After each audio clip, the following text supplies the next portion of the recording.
my hiding place.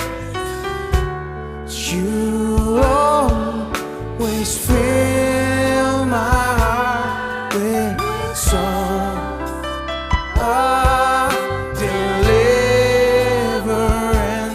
Whenever I am afraid, I will trust in you. I will trust in you. Let the weak say I am strong in the strength of the Lord. I will trust in you. I will trust in you. Say it. Let the weak say I am strong in the strength of the Lord. I will trust in you. I will trust. We will trust in you, Lord. We are strong.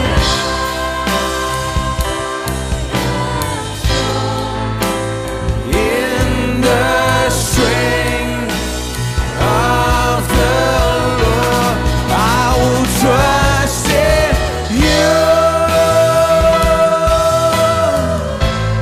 I will trust in you. Let the weak say I am strong in the strength of the Lord.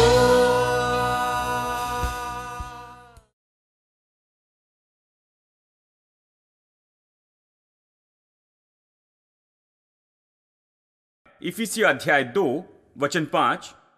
मैं आपको वचन बता रहा हूं कि आपको दिखाऊं कि कैसे हम परमेश्वर की संतान होते हैं। सब परमेश्वर की संतान नहीं है, लेकिन अब मनुष्य के पतन के बाद में एक तरीका है जिससे हम परमेश्वर की संतान बनते हैं। देखिए अध्याय 2 वचन 5। जब हम अपराधों के कारण मरे हुए थे तो मसीह के साथ हमें जिलाया, अनुग्रह से तुम्हारा उद्धार हुआ। कहता है हम अपराधों में मरे हुए थे। विश्वासियों की ओर देखकर वो कहता है हम पाप में मरे हुए थे, परमेश्वर ने आकर जिलाया, यही तो उद्धार है। हम मर गए थे। किसी ने घर खरीदने के बारे में कहा मैंने इस अद्भुत घर को यहां पर पाया है, लेकिन एक समस्या है। हालांकि ये सस्ता है और सब कुछ अच्छा हुआ है, अच्छे दाम नहीं मिल रहे हैं। समस्या ये है कि सामने में कब्रिस्तान है, सड़क के पार। कौन सुबह सुबह उठने के बाद में कब्रिस्तान देखना चाहेगा? हालांकि ये सस्ता है, लेकिन मैं इसे खरीदना नहीं चाहता क्योंकि मैं सुबह उठकर कब्रिस्तान देखना नहीं चाहता हूं। मैंने कहा भाई आप कब्रिस्तान में जी रहे हैं? कहा क्या आप कब्रिस्तान में जी रहे हैं, कब्रिस्तान में खा रहे हैं, कब्रिस्तान में काम कर रहे हैं, कब्रिस्तान में सो रहे हैं, कब्रिस्तान में उठ रहे हैं, तो सड़क के पार कब्रिस्तान होने से क्या समस्या है? उसने कहा क्या कह रहे हैं? मैंने कहा बाइबल कहती है कि हम तो पाप में मर गए थे और ये संसार तो कब्रिस्तान है, मरे हुए लोगों का, आत्मिक मरे हुए लोगों का। वो चल रहे हैं लेकिन ये जिंदा मुर्दे हैं। बाइबल कहती आत्मिक रूप में मर गए हैं। और इस मुर्दा जिंदे लोगों में कुछ ऐसे लोग हैं जो कि मरे थे, लेकिन प्रभु यीशु मसीह ने उन्हें जीवित किया। यही तो चर्च है, ये परमेश्वर के लोग हैं। बिल्कुल बड़ा फर्क है। यहां पर इन लोगों के साथ कुछ हुआ है, ठीक है, मैंने काफी बता दिया है। तो सभी लोग परमेश्वर की संतान नहीं, क्योंकि यदि हम कहें कि सब परमेश्वर की संतान है तो कुछ लोगों को शायद खुश करेंगे, लेकिन ये सत्य नहीं। ये तो जैसे डॉक्टर के पास जाना और अपेक्षा करे कि हम जो चाहते हैं वो वही कहें, लेकिन वो बीमारी को चंगाई नहीं देगा, वो हमें परेशानी से नहीं छुड़ाएगा।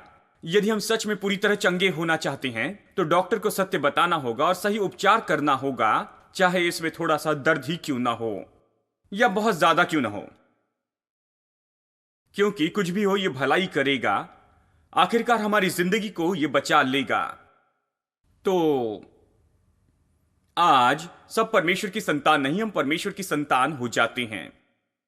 एक तरीके से हम परमेश्वर की संतान है, वो सृष्टि के द्वारा, लेकिन पतन के कारण मनुष्य जाति के साथ बहुत ही बुरा हुआ है। आज हम परमेश्वर की संतान नहीं हैं, लेकिन प्रभु यीशु मसीह पर विश्वास करने से परमेश्वर की संतान हो जाती हैं। ठीक है, लेकिन विश्वासी खुद को परमेश्वर की संतान के रूप में नहीं देखते हैं। जैसे मैंने कहा, वो सोचते हैं कि वो परमेश्वर के गुलाम हैं और ये कि गरीब पापी हैं, अयोग्य हैं, छोटे पापी हैं और ये सब, लेकिन वो कभी खुद को परमेश्वर की संतान के रूप में नहीं सोचते हैं, क्योंकि कई बार विश्वासी लोग वचन में नहीं होते हैं। जब वचन में जाते हैं तो ये सत्य पाते हैं, कि हम परमेश्वर की संतान हैं। यह विश्वासियों को कभी नहीं सिखाया गया, बड़ी मुश्किल से इसे सिखाया गया है।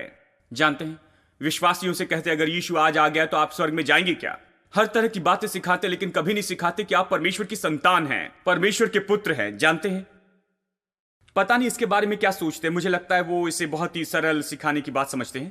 तो मसीह लोग, विश्वासी लोग अपना मुंह खोलकर इस तरह से नहीं कहते हैं मैं परमेश्वर का बेटा हूं, बेटी हूं, मैं परमेश्वर की संतान हूं। नहीं, वो नहीं कहते। वो बस ये कहते हैं क्षमा किया गया पापी हूं, मैं तो अयोग्य हूं, कुछ हूं। जानते हैं, लेकिन वो ये नहीं कहते हैं कि मैं परमेश्वर की संतान हूं। ये इसलिए, यहां तक कि आज सबसे ज्यादा आत्मिक लोग भी इन दिनों में ज्यादा अनुभव में जाते हैं वचन से बढ़कर। इन सभी बातों को पाने के लिए आपको वचन में जाना होगा। और अगर आप केवल अनुभव के पीछे जाते हैं तो विश्वासी के नाते शायद आप कुछ रोमांच भरा समय बिताएं, लेकिन आप सच में उसे नहीं पाएंगे जो आपको प्रतिदिन विश्वासी के नाते बनाए रखता है। आप प्रतिदिन रोमांच के द्वारा नहीं जी सकते हैं। मनुष्य रोमांच से जीवित नहीं रहेगा, प्रभु वचन से जीवित रहेगा। आपको वचन से ही जीवित रहना होगा। लेकिन देखिए, बहुत से लोगों के लिए, मसीह विश्वासी लोगों के लिए, कलीसिया तो उनके लिए केवल रोमांच की जगह है, ये वचन के बारे में नहीं। तो इसलिए जब भी वो चर्च में जाते हैं तो वहां पर कोई अनुभव चाहते हैं, जैसे कि रोलर कोस्टर हो। रोलर कोस्टर आप जानते हैं ना, और ये अच्छी बात है। मुझे रोलर कोस्टर पसंद है। जब भी मुझे मौका मिलता है तो मैं उसके ऊपर एक चक्कर लगाता हूं, शायद 2 या 3 एक ही बार चक्कर लगाता हूं। मुझे वो पसंद है। और संसार के कुछ भागों में बड़े बड़े रोलर कोस्टर पर मैं बैठा हूं जहां खड़े रहकर जाते हैं, यानी वो तो 300-400 फीट ऊपर लेकर जाते हैं। वहां पर ऐसे खड़े होना पड़ता है, पट्टियां लगी होती हैं और आप नीचे देखते हैं, ऐसे लगता है कि जैसे कि आप उड़ने वाले हैं। और सभी लोग चिल्लाते हैं, देखिए जरा। और देखिए, वो उस पे चढ़ते हैं और जब से वो शुरू होता है उसके बाद से लेकर उसके रुकने के समय तक वो चिल्लाते हैं वो जानते हैं, फिर शुरू करते हैं, फिर चिल्लाते हैं वो। आपको चर्च भी ऐसे ही हैं। मैं यही कहने की कोशिश कर रहा हूं, रोलर कोस्टर चर्च रविवार सुबह जाकर चिल्लाते हैं ओ। अगले रविवार को आप फिर से उस रोलर कोस्टर राइड पर जाना चाहते हैं, क्योंकि पिछले रविवार को बहुत अच्छा किया था, मैंने बहुत पसीना बहाया, मैं बहुत कूदा, बहुत चीखा। और फिर से रोलर कोस्टर अनुभव में जाते हैं और फिर से चिल्लाते हैं ओ, और ये सब। लेकिन अंत में आपको क्या मिलता है? रोलर कोस्टर के जैसे वो चर्च होते हैं और बहुत से छोटे बच्चे वहां पर राइड करना चाहते हैं। तो वो इस रोलर कोस्टर पर जाते हैं, उस रोलर कोस्टर पर जाते हैं। अगले हफ्ते एक और रोलर कोस्टर आ रहा है, जानते हैं, वो रोलर कोस्टर अनुभव पाना चाहते हैं। जैसे मैंने कहा कि मुझे रोलर कोस्टर पसंद है। मैं पेंटिकॉस्टल रूप में पैदा हूं, इसलिए मुझे कोई परेशानी नहीं, मुझे ये पसंद है। लेकिन इसमें कुछ ना कुछ गलत होता है जब आप केवल अनुभव में ज्यादा होते हैं और वचन में नहीं होते हैं। अनुभव की अपनी जगह होती है। देखिए, मसीहत कोई सिद्धांत नहीं बस जिसको पर आप विश्वास करते चले जाएं। ये तो बस मरी हुई कोई आस्था नहीं कि बस इस पर और उस पर आप विश्वास करते हैं और कोई अनुभव नहीं पाते। लेकिन मसीहत तो ऐसी है, चख कर देखो कि प्रभु भला है। ये एक अनुभव है, लेकिन इस अनुभव का सत्य के साथ में संबंध है। अनुभव जो आधारित है सत्य पर, ये तो किसी भी अनुभव पर आधारित नहीं है, सत्य पर आधारित है। यानी सत्य और अनुभव तो एक साथ चलने चाहिए। तो मैं अनुभव के विरुद्ध में नहीं हूं, लेकिन बस ये कहना चाहता हूं, केवल अनुभवों को आगे करना और अनुभव से ही जीते जाना आज एक अनुभव, कल दूसरा अनुभव। एक कहता है मैं स्वर्ग में गया था, दूसरा कहता है कि मैं नरक में गया था। एक कहता है मैंने सपना देखा, तो दूसरा कहता है मैंने दर्शन देखा। तो कोई कहता है मेरे पास भविष्यवाणी है, तो कोई कहता है मेरे पास ये है वो है, मैंने ये देखा, मैंने वो देखा। जानते हैं, देखिए आप इस तरह से अनुभव में आगे बढ़ते जाते हैं, लेकिन वहां वचन नहीं है। और आप उन अनुभवी लोगों से पूछिए, वो लोग जो कि अनुभव के पीछे चलाए चलते हैं, आप उनसे पूछिए आपको क्या लगता है कि आप मसीह में कौन है, तो कहते हैं मैं माफ किया गया पापी हूं। बस इतना ही जाते हैं, क्योंकि उनके पास वचन नहीं है। मैं क्षमा किया गया पापी हूं कहते हैं, ये दुख की बात है। वो क्षमा किए गए पापी नहीं। आप पापी को चाहे कितनी भी क्षमा क्यों न कर दें, आप उन्हें कभी सामर्थ नहीं दे पाते कि वो परमेश्वर के लिए जिए। हम माफ किए गए पापी नहीं, लेकिन हम तो नया जन्म पाए लोग हैं, नए जन्मे हैं मसीह यीशु में, नए स्वभाव के साथ। मतलब हमारे पास नया जीवन है, नई संभावनाएं हैं, नया भविष्य है, जीने का नया तरीका है और जीने के लिए नई सामर्थ है। देखिए सारी बातें वहां पर है, केवल क्षमा नहीं है। लेकिन बहुत से लोग इस क्षमा से पार नहीं जाते हैं, बस वहीं तक जाते हैं और उसके बाद में परमेश्वर के बेटे और बेटियां नहीं बनते। बेटे और बेटियों का मतलब यह कि आप उसके द्वारा जन्मे हैं, नए स्वभाव के साथ, नई संभावना और नई सामर्थ के साथ में जो आप में है। आमीन।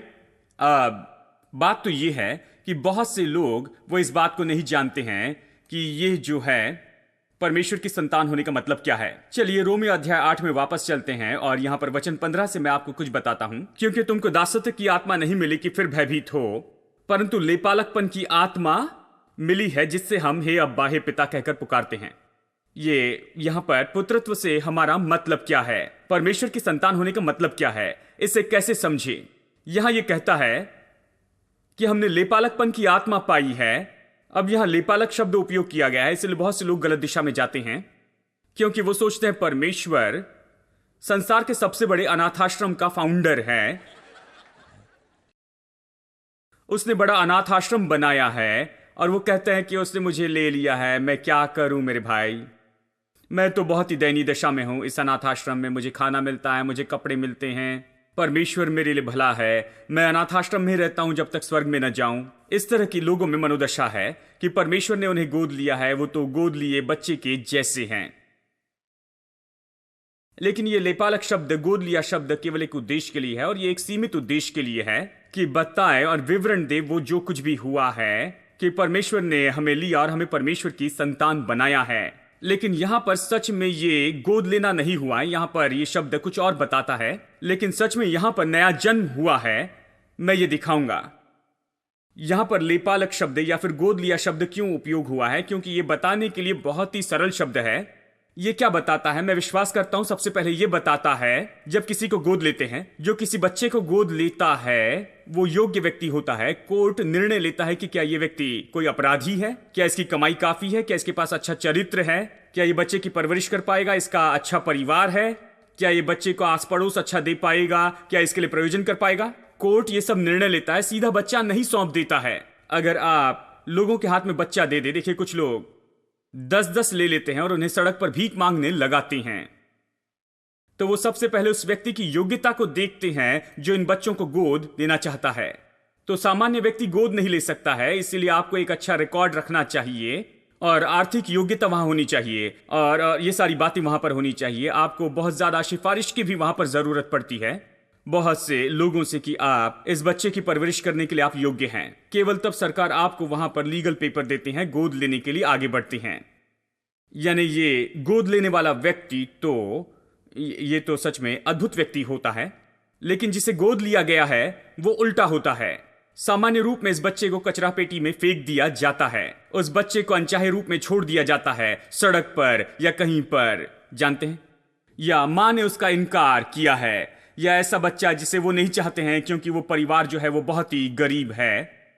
मतलब ये बच्चा और इसकी जो दशा है और जो व्यक्ति इसे गोद लेता है और उसकी जो दशा है, ये तो पूरी तरह बिल्कुल विपरीत है। वो यहां ऊपर है, क्लीन रिकॉर्ड है, उसके पास में धन है, वो सम्मानित व्यक्ति है, अच्छा व्यक्ति है, लेकिन बच्चे के पास कुछ नहीं होता, इसलिए उसे सड़क पर छोड़ दिया जाता है। कई बार यही तो परिस्थिति होती है। अब ये व्यक्ति इस बच्चे को गोद लेता है और जब ये गोद लिया जाना पूरा होता है तो इस बच्चे को सड़क पर से निकाल कर इस सुंदर घर में लाया जाता है। उसे अच्छा खाना, अच्छे कपड़े, अच्छी पढ़ाई और अच्छी परवरिश दी जाती है और इस बच्चे की मंजिल बदल जाती है और कल वो बच्चा तो ऐसा कुछ हो जाता है जो वो कभी नहीं हो सकता था अपने असली माता पिता के घर में रहते हुए। क्योंकि अब ये बच्चा बहुत ही अच्छे घर में जा चुका है। अब यहां पर नई संभावना है, नई जिंदगी की। और यही तो वो बात है जो ये गोद लेना शब्द हमें बताना चाहता है। हमारे साथ भी बिल्कुल ऐसे ही हुआ। परमेश्वर यहां ऊपर है, हम यहां नीचे हैं। हम पाप और शर्म में नीचे थे, परमेश्वर ने हमें लिया, हालांकि हम तो अयोग्य थे। उसने हमें उठाया, हमें अपने परिवार में लिया, धोकर हमें उसने शुद्ध किया, हमें नया जीवन दिया, नई संभावनाएं और नया भविष्य दिया, और हमारी मंजिल पूरी बदल गई है। और हम तो उसके बिना वो कभी भी नहीं हो सकते थे। गोद लेना तो बस यही है। ये तो बहुत ही अच्छा चित्र है। अब मैं समझ गया हूं कि यह शब्द क्यों उपयोग हुआ है, लेकिन हम तो सच में नया जन्म पाए हैं। क्योंकि कई बार गोद लेने के बाद में समस्या होती है। मुझे एक पास्टर ने कहा कि उनके चर्च में किसी ने बच्चे को गोद लिया और कुछ सालों के बाद में फिर बच्चे के साथ बहुत बड़ी मुश्किल हुई। उन्होंने कहा कि उसके माता पिता इतने अच्छे लोग हैं कि वो कभी आवाज चढ़ाकर बात भी नहीं करते। इतने अच्छे लोग और बहुत ही पढ़े लिखे वो लोग थे। उन्होंने इस बच्चे की परवरिश की और पाया कि ये बच्चा बिल्कुल उल्टा ही है। और एक दिन उसके माता पिता ने आकर इस पास्टर से कहा कि हमें पता नहीं कि इस बच्चे को किसने जन्म दिया है भाई, ये बच्चा हमसे कभी नहीं जुड़ता है। ऐसा लगता है कि हम जैसे ये कभी नहीं बन सकता, क्योंकि किसी तरह से जो स्वभाव इसके माता पिता से आया है वो तो बिल्कुल अलग है। और हम तो कोशिश कर रहे हैं कि इस बच्चे को हम सबसे उत्तम दे सके, लेकिन इस बच्चे का जो स्वाभाविक स्वभाव है वो इतना अलग है, हमसे उल्टा है। तो अब हम क्या कर सकते हैं, उन्होंने कहा। लेकिन यहां पर ऐसा होने का कोई मौका नहीं, क्योंकि गोद लेने में यही तो समस्या है। देखिए, गोद लेने में समस्या यह है कि आप उस बच्चे के स्वभाव को कई बार नहीं बदल सकते हैं। अब यहां इस गोद लेने में कोई समस्या नहीं है, क्योंकि यहां पर हमें केवल गोद नहीं लिया गया है, लेकिन हमने नया जन्म पाया है। यूहन्ना अध्याय 3, निकोदेमुस पाता है, यीशु से उत्तर पाता है कि उसे नया जन्म पाना होगा। यीशु ने उससे कहा कि तुम्हें नया जन्म पाना होगा। देखिए, पहला यूहन्ना अध्याय 4 और वचन 4। हे बालको, तुम परमेश्वर के हो और तुमने उन पर जय पाई है, क्योंकि जो तुम में है वो उससे जो संसार में है बड़ा है। तुम परमेश्वर से हो, मतलब तुम सच में परमेश्वर से जन्मे हो। अगर विश्वास नहीं तो अगला अध्याय देखिए, अध्याय 5 वचन 4। ये बहुत से शब्दों में बताता है कि क्योंकि जो कुछ परमेश्वर से उत्पन्न हुआ है वो संसार पर जय प्राप्त करता है। बाइबल हमें अलग चित्र देती है। यहां पर हालांकि गोद लिया ये शब्द उपयोग होता है, यहां पर भी है और ये और भी कई जगह पर है। ये तो बस यहां पर कुछ विचार बताने के लिए कि ये सारी बातें कि हम सब परमेश्वर के परिवार में आते हैं और वहां क्या होता है। यहां पर गोद लिया नहीं जाता है, लेकिन पुत्रत्व पाते हैं। ये तो सच में हम परमेश्वर के परिवार में जन्म लेते हैं, पवित्र आत्मा के द्वारा नए बनाए जाते हैं। एक और वचन, पहला पत्रस अध्याय 1 वचन 23, नया जन्म पाया है। देखिए, जन्म के बारे में कहता है, तुमने नाशवान नहीं परंतु अविनाशी बीज से नया जन्म पाया है, परमेश्वर के जीवित और सदा ठहरने वाले वचन के द्वारा। आप अलग बीज से जन्मे हैं, पवित्र बीज, उस बीज से जन्मे हैं, इसलिए नया जीवन संभव है। यह पूरी तरह से संभव है। इससे बढ़कर यह गोद लेना शब्द और भी कुछ बताता है, यानी गोद लेना तो लीगल प्रोसेस है। विदेश में मैं एक दंपत्ति को जानता हूं जो किसी परिस्थिति के कारण वहां पर 3 बच्चों की देखभाल नहीं कर पा रहे थे। 3 बच्चों की मां डिप्रेशन में गई, हॉस्पिटल में दाखिल हुई और पिता उन्हें छोड़कर चला गया। तो ये दंपत्ति जो पास में ही रहते थे और उसी चर्च में जाते थे, उन्होंने इन बच्चों को लिया। 3 बच्चों की वो देखभाल करने लग गए। वो परिपक्व लोग थे, उनके बच्चे बड़े हो गए थे, चले गए थे। तो इन्होंने इन्हें लिया, इन 3 बच्चों को उन्होंने ले लिया और सुंदर परवरिश की। लगभग 10-12 साल तक उनकी अच्छे से परवरिश हुई, जबकि मां वहां पर हॉस्पिटल में थी। 12 साल हॉस्पिटल आती जाती रहती थी, डिप्रेशन की बड़ी परेशानी थी। 12 साल के बाद में वो थोड़ी सी ठीक हो गई और फिर वो अचानक बच्चों को ढूंढने लगी और फिर उसके बाद में वो आई और बच्चों को ले जाना चाहती थी। कहने लगी कि ये मेरे बच्चे हैं, मेरे बच्चों को लेने के लिए तुम्हारे पास क्या अधिकार है। लेकिन बच्चे जाना नहीं चाहते थे, क्योंकि अब वो 17-18 साल के हो चुके थे। वो तो इन माता पिता के साथ रहना चाहते थे जिनके साथ उनकी परवरिश हुई थी। तो बच्चे रहना चाहते थे, लेकिन उन बच्चों की जो मां थी उन्होंने जबरदस्ती की कि बच्चों को जाना ही होगा उसके साथ। तो यहां पर मानो बड़ी लड़ाई हो रही थी, इसके बारे में बड़ी कोर्ट केस होगी और ये सब, और ये कुछ समय तक चलते रह जानते हैं। और इस बात पर बहुत बड़ा मतभेद हो रहा था। ये लीगली होना था, ये लीगल प्रोसेस है। लीगल प्रोसेस बहुत ही मुश्किल होती है, इसलिए यहां पर भारत में बहुत से लोग लीगल प्रोसेस से नहीं जाते हैं। वो बस ऐसे ही बच्चों को गोद लेते हैं समझ के साथ कि कौन कोर्ट में जाता है, कौन ये झंझट रखेगा, लेकिन आखिर में वो मुश्किल में फंसते हैं। लेकिन यीशु हमें परमेश्वर के परिवार में ले जाता है। जब हम परमेश्वर के बेटे और बेटियां होती हैं, संतान होते हैं, वो सारी लीगल प्रोसेस में से होकर गया, चाहे ये कितनी भी मुश्किल हो। ये मुश्किल लीगल प्रोसेस ये थी कि उसे क्रूस पर मरना था, लहू बहाना था, हमारे लिए श्राप बनना था और सीधा नीचे नरक तक जाना था और हमें शैतान के बंधन से आजाद करना था और हमारे लिए शैतान को हराना था। और ये सारे काम जो करना था उसने किए, नैतिक रूप में उसने सब कुछ पूरा किया और उसने हमें परमेश्वर की संतान बनाया इस लीगल प्रोसेस से।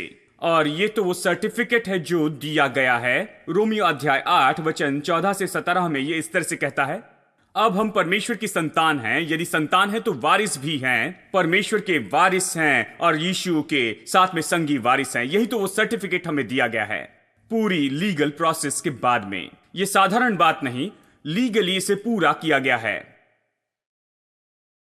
लीगली पूरा किया है। दूसरी बात है, मैंने इसे नहीं मांगा। जो बच्चा गोद लिया जाता है उसमें से कोई भी माता पिता को ढूंढते नहीं रहता। क्या आपने देखा कोई बच्चा ढूंढते रहता है, मैं चाहता हूं कि एक पिता मुझे गोद ले ले? नहीं, कोई बच्चा पिता नहीं ढूंढता है, लेकिन माता और पिता वो ढूंढते हैं बच्चे को गोद लेने के लिए। उसी तरह से परमेश्वर मुझे ढूंढते हुए आया।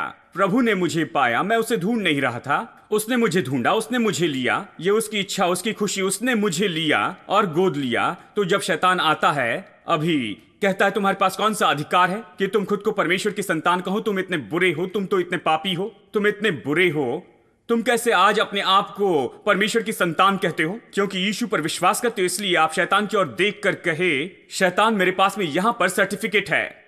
हम इस सर्टिफिकेट के बारे में बहुत ही सुंदर गीत गाते हैं। कहता है कि जब शैतान आता है और आप में संदेह डालता है कि क्या परमेश्वर की संतान है या नहीं, तो उससे कहें अब तुम यहां से चले जाओ, क्योंकि यीशु ने तो मुझे आजाद किया है, तुम्हारी सामर्थ से उसने मुझे आजाद किया है और तुम्हारे अधिकार से।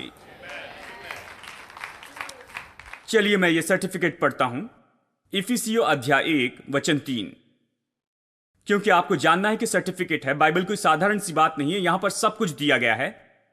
यहां पर हर तरह के सर्टिफिकेट, डिप्लोमा और डिग्री सब दिए गए हैं।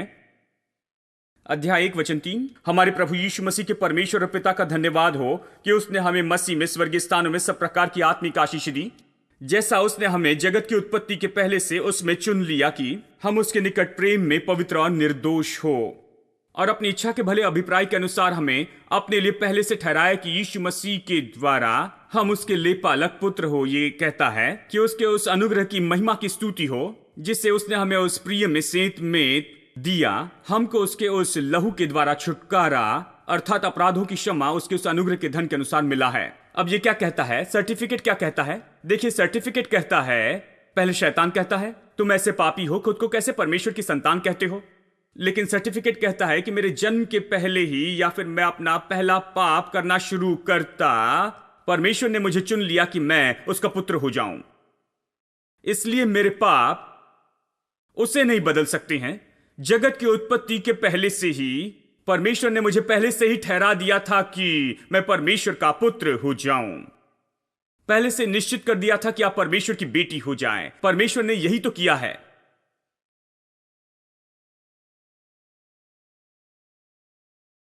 ऑन्ड्रे क्राउच, ये वो है जिन्होंने लिखे हैं बहुत बड़े हिट्स। उन्होंने वो गीत लिखा सून और वेरी सून, और एक और गीत लिखा, सुंदर गीत लिखा। कहते हैं मुझे पता नहीं यीशु मुझसे क्यों प्रेम करता है, पता नहीं वो क्यों परवाह करता है, पता नहीं क्यों उसने अपने जीवन को बलिदान किया। ओ पर मैं खुश हूं कि उसने किया। ये इस गीत के शब्द हैं। पुराने जमाने में मैं इसे गाता था। सुंदर, ओ मैं खुश हूं कि उसने ये सब किया। ये तो पूरी तरह सत्य है। मैं भी यही कहना चाहता हूं, मुझे पता नहीं यीशु ने मुझसे क्यों प्रेम किया, पता नहीं क्यों परवाह की। मुझ में कुछ भी भलाई नहीं थी, मैं योग्य नहीं था, और मैं तो जानते हैं किसी भी तरह से अद्भुत सुंदर नहीं था कि वो मुझे ले ले। पता नहीं मुझसे क्यों प्रेम किया, पता नहीं उसने मेरे लिए अपना जीवन क्यों बलिदान किया। ओ मैं खुश हूं कि उसने ये किया। क्या आप खुश हैं कि उसने आपके लिए किया? हम यही कह सकते हैं। लेकिन शैतान आकर कहेगा नहीं, तुम निश्चित हो जाओ कि तुम परमेश्वर की संतान नहीं हो। तुम तो इतने बुरे हो, कठोर हो, तुम परमेश्वर की संतान नहीं हो। परमेश्वर आपको क्यों चाहता है? मुझे पता नहीं क्यों। अगर परमेश्वर को शैतान को जवाब देना है तो अपने शब्दों में कहेगा उससे, और ये तो इस वचन के भाग में जो मैंने अभी पढ़ा है, ये तो मेरे भले अभिप्राय के लिए है, ये मेरी इच्छा है।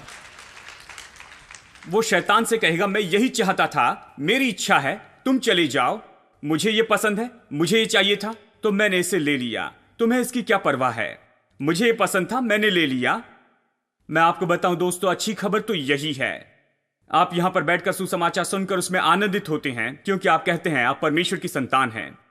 और मैं चाहता हूं कि आज यहां से बाहर जाने के पहले आप जान ले कि परमेश्वर आपको पसंद करता है, आपसे वो प्रेम करता है, प्रभु आपकी परवाह करता है। क्यों? किसी को पता नहीं है, आप और मैं नहीं जानते, लेकिन वो आपसे प्यार करता है, आपको पसंद करता है। शैतान नफरत करता है तो कोई बात नहीं, अगर कोई आपको पसंद नहीं करता है कोई बात नहीं, परमेश्वर आपसे प्यार करता है। आज इस विचार के साथ में घर जाएं कि आप परमेश्वर की संतान हैं, प्रभु आपसे प्यार करता है।